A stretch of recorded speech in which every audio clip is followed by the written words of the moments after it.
నమస్తే welcome to TIT news మన channel మరణిస్తాం దినపత్రిక వార్తల్లోని ఈ రోజు మనం ఈనాడు దినపత్రిక తీసుకోవడం జరిగింది. ఈనాడు దినపత్రికలో ఏమేం వార్తలు ఉన్నాయి, మనం మెయిన్ పేజీలో మనకి ఏ వార్తలు ఉన్నాయో ఒక్కసారి చూద్దాం.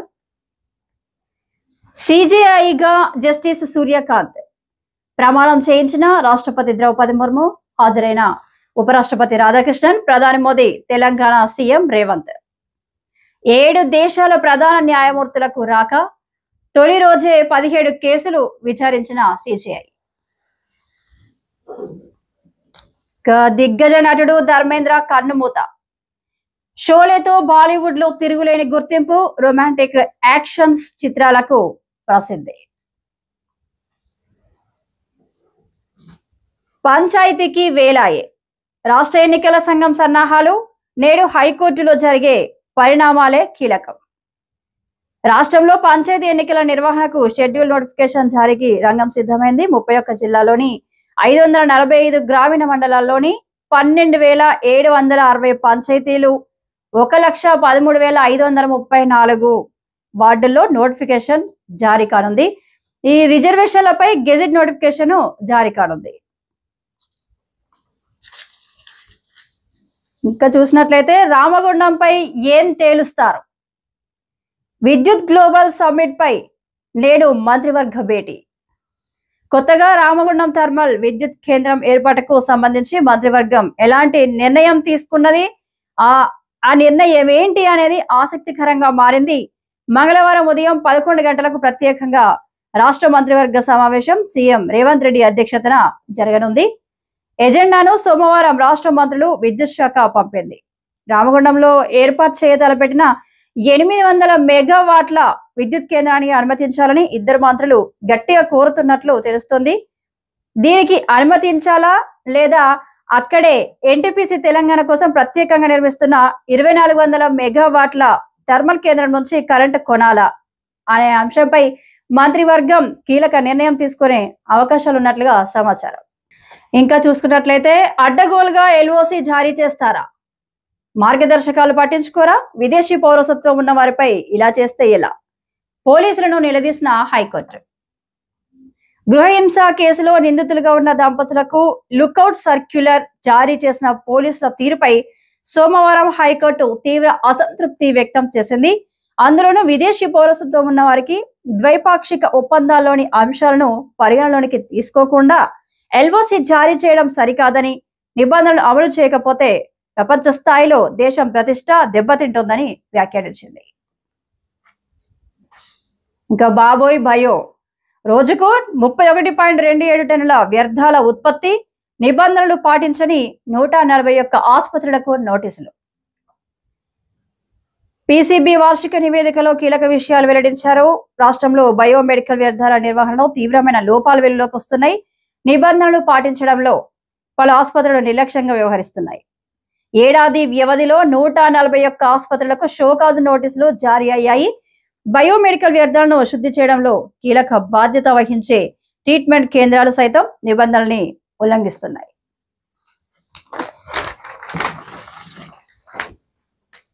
ఇక ఈరోజు మన ఈనాడు పేపర్లోని పెద్దపల్లి జిల్లా వార్తల్లో ఒక్కసారి చూద్దాం.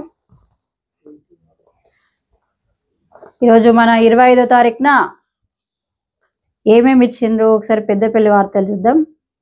చీరలు పంచే అతివలు మురిసే.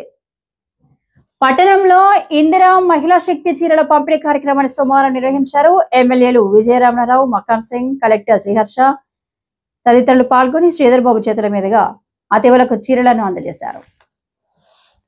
ఇక వీటిని చూస్తూ మహిళలు మురిసిపోతున్నారని అంటున్నారు. ఇంకా చూసుకున్నట్లయితే రికార్డుల్లో మారుతున్న నామినీలు, గోల్మాల్ చేస్తున్న ఉద్యోగులపై సింగరేణి దృష్టి. కొంతమంది సింగరేణి ఉద్యోగులు రికార్డులను గోల్మాల్ చేస్తూ నామినీల పేర్లు మారుస్తున్నారు. ఉన్న పేర్లు తీసి వేరే వారిని చేరుస్తున్నారు. సమయానికి రాకపోయినా హాజరు పడ్డట్లుగా నమోదు చేసుకుంటున్నారు. లాగిన్ పాస్వర్డ్ తమకు తెలియడంతో అనుకూలంగా మలుచుకుంటున్నారు. ఇలా కొంతమంది కార్మికులు తమ నామినీ పేరు మారిందని కార్యాలయాల చుట్టూ కూడా తిరుగుతున్నారు. సాధారణ షిఫ్ట్ సమయాల్లోనే హాజరు నమోదు తెరుచుకుంటుంది. ఆ సమయంలోనే ఉద్యోగులు విధులకు హాజరై సమయాన్ని నమోదు చేస్తారు. సమయం ముగిసిన తర్వాత హాజరు నమోదు కాదు. దీనికి సంబంధించి లాగిన్ పాస్వర్డ్ పర్సనల్ విభాగంలో ఉంటుంది. అయితే అక్కడ పనిచేసే ఉద్యోగులు కొంతమంది అవకతవకలకు పాల్పడుతున్నారని, వారి హాజరు వేయడం, సమయానికి రాకుండా నిర్ణీత సమయంలో వచ్చినట్లుగా నమోదు చేస్తున్నారు. ఇలాంటి సంఘటనలు కొన్ని చోట్ల ఆలస్యంగా వెలుగులోకి వస్తున్నాయి. తాజాగా రామగుండం ప్రాంతంలో అవకతవకలకు పాల్పడ్డ ఓ ఉద్యోగి ఈ నెల 7న ఛార్జ్ షీట్ జారీ చేశారు.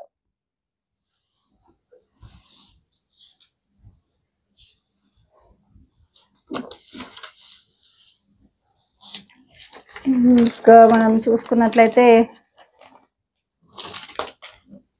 కూలిన ప్రాంతంలో నమూనాల సేకరణ. మొన్న రీసెంట్ గా జరిగిన మన జమ్మికుంటది షెమ్ముడిపల్లి ఓదెల మండల గుంపుల మధ్య చెక్ డ్యాం కూలిపోవడంపై దానిపై విచారణ చేస్తున్నట్లుగా హుజరాబాద్ ఏసీపీ మాధవి తెలిపారు. సోమవారం సాయంత్రం స్థానిక ఠాణాలో ఆమె విలేకరులతో మాట్లాడారు. అంటే డ్యాం కూలే సమయంలో శబ్దాలు వచ్చాయనే గ్రామస్తుల ఫిర్యాదుతో అన్ని కోణాల్లో దర్యాప్తు చేపడుతున్నామని ఫోరెన్సిక్ విభాగం సోమవారం కూలిపోయిన ప్రాంతంలో పలు నమూనాలను సేకరించిందన్నారు. పరిశీలనలో డ్యాం కూలిపోయిందా, కూల్చేశారా అనే విషయం తెలియనుందని, డ్యాం 8వ బ్లాక్ పూర్తిగా 7, 9వ బ్లాక్లు పాక్షికంగా కూలాయని ఏసీపీ వివరించారు. దీనిపై క్షుణ్ణంగా పరిశీలిస్తున్నామని చెప్పారు.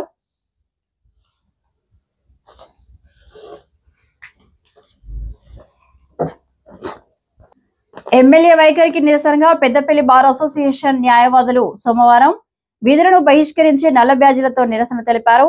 జిల్లా కేంద్రంలో జిల్లా కోర్టు సముదాయాలు నిర్మించాలని, శనివారం ఎమ్మెల్యేని కలిసేందుకు వెళ్లిన తమ పట్ల అనుచితంగా ప్రవర్తించారని న్యాయవాదులు ఆరోపించారు. గోదావరిఖని కోర్టు న్యాయవాదులు కూడా సోమవారం విధులు బహిష్కరించారు. కోర్టు నిర్మాణ విషయంలో న్యాయవాదుల పట్ల అసహనం ప్రదర్శించిన పెద్దపల్లి ఎమ్మెల్యే తీరును నిరసిస్తూ విధులు బహిష్కరించినట్లు న్యాయవాద సంఘం నాయకులు తెలిపారు. గోదావరిఖని 1వ ఠాణాను సందర్శించిన డీసీపీ, కొత్తగా బాధ్యతలు స్వీకరించిన పెద్దపల్లి డీసీపీ బూఖ్య రామరెడ్డి గోదావరిఖని 1వ పోలీస్ స్టేషన్ ను సోమవారం సందర్శించారు. ఫిర్యాదుల స్వీకరణ, రికార్డుల నమోదు పరిశీలించారు. బాధితులతో ఏ విధంగా వ్యవహరిస్తున్నారని సిబ్బందిని కూడా అడిగి తెలుసుకున్నారు.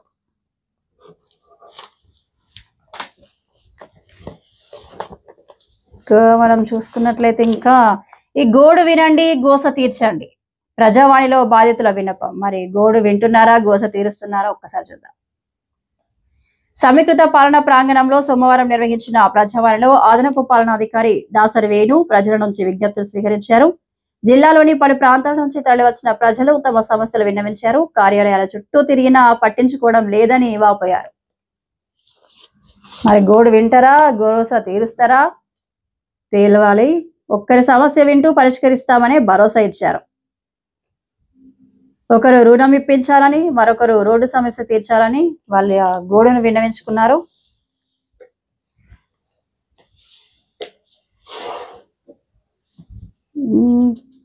హిడ్మా ఎన్కౌంటర్ పై న్యాయ విచారణ చేపట్టాలి. హిడ్మా ఎన్కౌంటర్ పై సుప్రీంకోర్టు సిట్టింగ్ జడ్జితో న్యాయ విచారణ జరిపించాలని రైతు కూలీ ప్రజా సంఘం నాయకులు డిమాండ్ చేశారు. కోడ్ల రద్దు కోరుతూ అధికారులకు వినతి. అధికారికి వినతి పత్రం ఇస్తున్న కార్మికులు ఎడింగ్లాండ్ కాలనీలో కేంద్ర ప్రభుత్వం అమల్లోకి తెస్తున్న 4 లేబర్ కోడ్లను తక్షణమే రద్దు చేయాలని కోరుతూ సోమవారం RG2 డివిజన్ లో ఏఐటియుసి ఆధ్వర్యంలో కార్మికుల అధికారులకు వినతి పత్రాలు అందజేశారు. కార్మికుల ఉద్యోగ భద్రతకు ముప్పు ఉంటుందని, ఈ కోడ్లను తక్షణమే రద్దు చేయాలని, లేకపోతే ఆందోళన తప్పవని ఈ వినతి పత్రంలో పేర్కొన్నారు. ఓసీపీ3 వకీల్పల్లెకి గాని అన్ని డిపార్ట్మెంట్లోని అధికారులకు వినతి పత్రాలను అందజేశారు.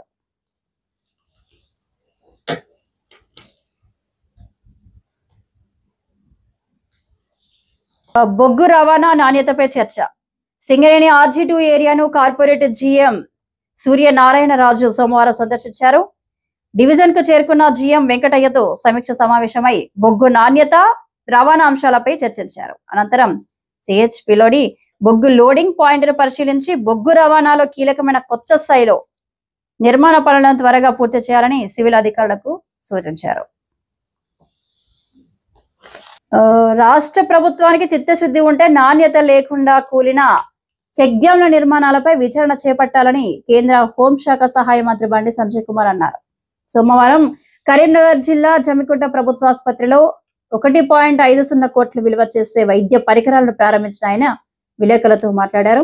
భారత హయాంలో రాష్ట్రంలో ప్రణాళిక లేకుండా చెక్ డ్యాంలు నిర్మించారని, కనీస నాణ్యత ప్రమాణాలు పాటించలేదని అన్నారు.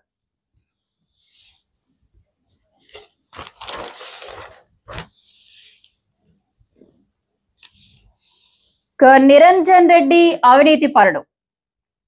ఇప్పుడు నిన్న నుంచి వస్తున్న వార్త కవితది. నాపై అడ్డగోలు వ్యాఖ్యలు చేస్తే తండ్రి వయసున్న వ్యక్తి అని కూడా చూడను. తెలంగాణ జాగృతి అధ్యక్షురాలు కవిత ప్రజల మధ్యలోకి వెళ్లి వారి సమస్యల పరిష్కారానికి కృషి చేస్తుంటే తనపై మాజీ మంత్రి నిరంజన్ రెడ్డి అడ్డగోలు వ్యాఖ్యలు చేయడం తగదని తెలంగాణ జాగృతి అధ్యక్షురాలు కవిత అన్నారు.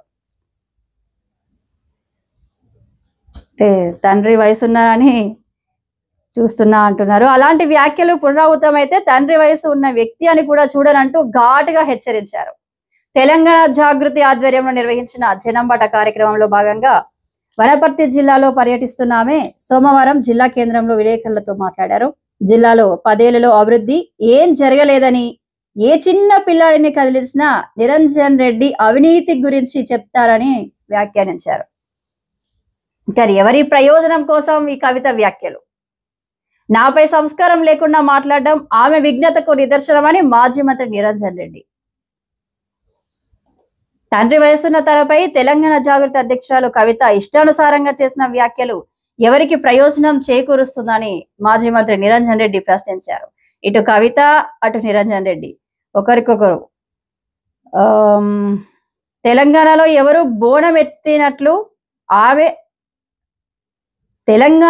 ఎవరు బోనం ఎత్తినట్లు ఆమె ఆడకుంటే బతుకమ్మ లేదన్నట్లు కవిత వ్యవహరించారని విమర్శించారు. ఆమె చర్యలతో కేసీఆర్ తీవ్ర మానసిక క్షోభకు గురయ్యారని, పార్టీకి నష్టం కలిగిన తమ అధినాయకుడి కుమార్తె అని ఒక్క మాట కూడా తాను మాట్లాడలేదని చెప్పారు. కొందరు డూప్లికేట్ కాంగ్రెస్ నాయకులు పనిగట్టుకొని చేసిన అసత్య ఆరోపణలను ఆధారం చేసుకొని తనపై సంస్కారం లేకుండా మాట్లాడడం ఆమె విజ్ఞతకే నిదర్శనమని అన్నారు. తన 40 ఏళ్ల రాజకీయ జీవితంలో ఏ ఒక్కరిపై కక్షపూరితంగా కేసులు పెట్టించలేదని చెప్పారు. 32 మంది బీసీలపై కేసులు పెట్టించిన వివరాలు ఉంటే మీడియాకు చూపించాలన్నారు.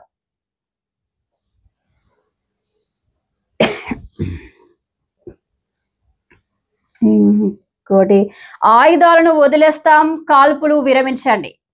మహారాష్ట్ర, ఛత్తీస్గఢ్, మధ్యప్రదేశ్ సీఎంలకు మావోయిస్టుల వినతి. ఇప్పుడు జరుగుతున్న మనం నిన్న మొన్న నుంచి హిడ్మాది మావోయిస్టుల గురించి చూస్తూనే ఉన్నాం. దానిపై ఆయుధాలను త్యజించి ప్రభుత్వం కల్పించే పునరావాస పథకం అంగీకరించేందుకు తాము సిద్ధంగా ఉన్నామంటూ మావోయిస్టులు ప్రకటించారు. ఇందుకు ప్రభుత్వం కాల్పుల విరమణ పాటించాలని కోరుతూ మహారాష్ట్ర, ఛత్తీస్గఢ్, మధ్యప్రదేశ్ ప్రత్యేక జోనల్ కమిటీ ప్రతినిధి అనంత్ ప్రవక్త పేరిట సోమవారం ఈ ప్రకటన విడుదలైంది. అంటే ఆయా రాష్ట్రాల సీఎంలు దేవేంద్ర ఫడ్నవీస్, విష్ణుదేవ్ సాయి, మోహన్ యాదవ్లను ఉద్దేశించి ఈ లేఖ రాశారు. ఆయుధాలను త్యజించడానికి మాకు ఫిబ్రవరి 15 వరకు సమయం ఇవ్వాలి అని కోరుకున్నట్టుగా రాశారు. ఇప్పటి వరకు భద్రతా బలగాల గాలింపు చర్యలు నిలిపివేయాలని, ఆయుధాలు వదిలేయడం ద్వారా సాయుధ పోరాటాన్ని తాత్కాలికంగా నిలిపివేయాలని కేంద్ర కమిటీ సభ్యులు సోను దాదా చంద్రన్నలు ఇటీవల తీసుకున్న నిర్ణయాన్ని మేము సమర్థిస్తున్నామని లేఖలో పేర్కొనడం జరిగింది.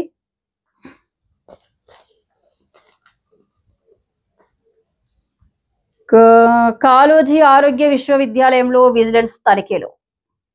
వరంగల్లోని కాళోజీ ఆరోగ్య విశ్వవిద్యాలయంలో పీజీ వైద్య విద్య మార్కుల రీకౌంటింగ్ పై వచ్చిన ఆరోపణలపై సోమవారం వైద్య ఆరోగ్య శాఖ విచారణకు ఆదేశించింది.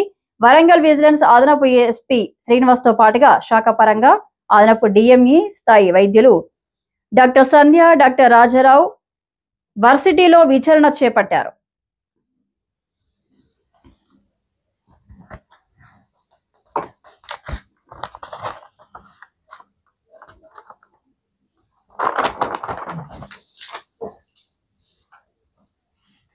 ఇక ఈరోజు ఇవి వార్తలు ఈనాడులోని మన ఈనాడు దినపత్రికలోని వచ్చిన వార్తలు ఇవి. మరి రేపటి దినపత్రికలోని వార్తల్లో మళ్ళీ కలుసుకుందాం. అంతవరకు సెలవు. నమస్కారం.